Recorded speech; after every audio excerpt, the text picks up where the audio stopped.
හිතලා බලන්න අපි බලන දේවල් ටීවී එකේ යන නාට්‍යයක් වෙන්න පුළුවන් ප්‍රවෘත්තියක් වෙන්න පුළුවන් මේවා අපේ සිතුවිලි අපේ විශ්වාස සහ ආකල්පවලට කොහොමනම් බලපෑමක් කරනවද? ඉතින් මේ විග්‍රහයෙන් අපි හරියටම හොයාලා බලන්න යන්නේ මාධ්‍ය විශේෂයෙන්ම දේශපාලන කතා අපි හිතන පතන විදිහේ හැඩගස්වන ඒ ගැඹුරු ක්‍රමවේදයන් ගැනයි. මේ මුළු කතාවම පටන් ගන්නේ හරිම පුදුම තැනකින්. බලන්න මේ වාක්‍ය. දේශපාලන රාජ්‍ය නාට්‍ය මිනිස්සුන්ගේ මනසට බලපාන්නේ කොහොමද? මේ වගේ හරිම සරල සංස්කරණීය නොකළ අදහසක් තමයි මේ ගැඹුරු ගවේෂණයට අපිව යොමු කළේ. ඉතින් ප්‍රශ්නය මේකයි.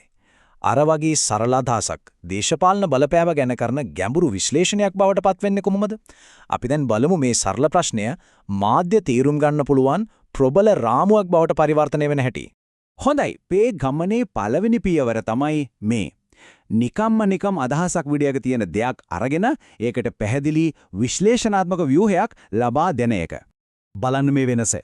අර අමු සරල අදහස එකපාරටම දේශපාලන රාජ්‍ය නාට්‍ය හා ප්‍රජානන බලපෑම ප්‍රේක්ෂක ඒත්තු ගැන්වීමේ යාන්ත්‍රණ විශ්ලේෂණයක් වගේ ගොඩක් ගැඹුරු ශාස්ත්‍රීය පරීක්ෂණ මාතෘකාවක් බවට පත් වෙලා. අන්න ඒක තමයි හරියට ව්‍යුහගත කරාම ප්‍රශ්නයකට ලැබෙන බලය. හරි. මුලින්ම අපි දේශපාලන රාජ්‍ය නාට්‍ය කියන්නේ මොකක්ද කියලා හරියටම නිර්වචනය කරගමු. මේවා නිකම්ම කතා නෙමෙයි. මේවා පිටිපස්සේ යම්කිසි රාජ්‍ය න්‍යාය පත්‍රයක්, ජාතික කතිකාවක්, එහෙමත් නැත්නම් දේශපාලන මතවාදයක් තියෙන නිර්මාණ. එතකොට අර දේශපාලන නාට්‍යයේ නරමන කෙනාගේ මනස ඇතුලේ මොකද වෙන්නේ?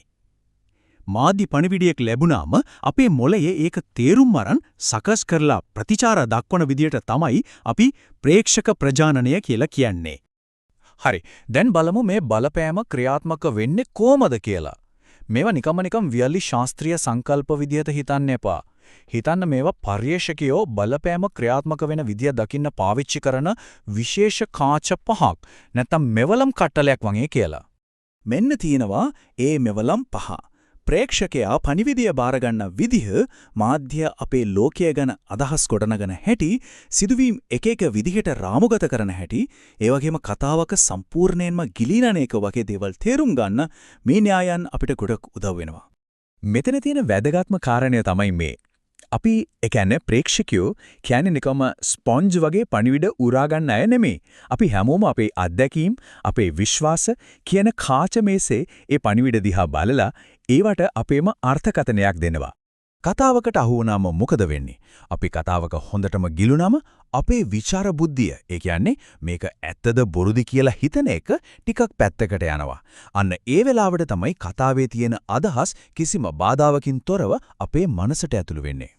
මේ වගුවෙන් නියමතම පෙන්නනවා කතාවක් ඇතුලේ ප්‍රේක්ෂකයන්ට බලපෑම් කරන්න පාවිච්චි කරන නිශ්චිත තාක්ෂණික ක්‍රම.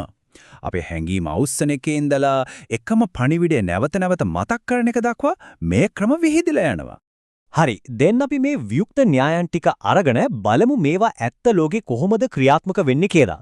මේ මෙවලම් පාවිච්චි කරලා සැබෑ මාධ්‍ය පරිසරයක් විශ්ලේෂණය කරන්න අපි දැන් අවධානය යොමු කරමු ශ්‍රී ලංකාව දෙසට. හොඳයි. ඇයි අපි විශේෂයෙන්ම රූපවාහිනී නාට්‍ය ගැන මෙච්චර කතා කරන්නේ? මෙන්න හේතුව. බලන්න මේ අංකය 72%ක්. ඒ කියන්නේ ශ්‍රී ලංකාවේ ජනගහනයෙන් 72%කට ආසන්න ප්‍රමාණයක් රූපවාහිනියේ නරඹනවා. හිතන්නකෝ ඒකෙන් කරන්න පුළුවන් බලපෑම. ඒක සුළුපොටු දෙයක් නෙවෙයි. මේ කාල රාමුවෙන් පෙන්වන්නේ ශ්‍රී ලංකාවේ මාධ්‍ය කතා දේශපාලනත් එක්ක කොහොමද වෙනස් වුනේ කියලායි. බලන්න 2009 යුද්ධයෙන් පස්සේ ජාතික වීරයන් ගැන කතා නිර්මාණය වෙනවා. 2022 ආර්ථික අර්බුදය වෙද්දී රාජ්‍ය ස්ථාවරත්වය ගැන කතා ඉස්මතු වෙනවා.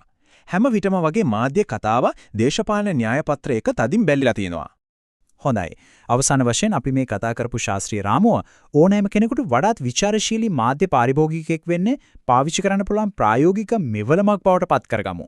මෙන්න තියෙනවා ඕනෑම මාධ්‍ය නිර්මාණයක් විචාරාත්මකව බලන්න පුළුවන් සරල පියවර 4ක්.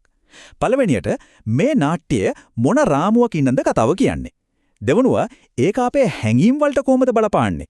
තුන්වෙනිව ඒ හරහා අපේ සිතුවිලි වෙනස් වෙන්න පුළුවන්ද? අන්තිමට මේ ඔක්කොම එකතු වෙලා අපේ ආකල්පවල වෙනසක් ඇති කරනවද? ඉතින් අපි මේ විග්‍රහය අවසන් කරන්නේ මේ ප්‍රශ්නයත් එක්කයි. ඊළඟ වතාවේ තිරේ දිගහැරෙන කතාවක් දකිද්දි මොහොතක් හිතන්න. මේ කතාව පිටිපස්සේ තියෙන ඇත්තටම අපිට කියන්න උත්සාහ කරන කතාව මොකක්ද කියලා. අපි දැන් ඉගෙනගත්ත මේ අලුත් කාචවලින් ලෝකෙ දිහා බලන්න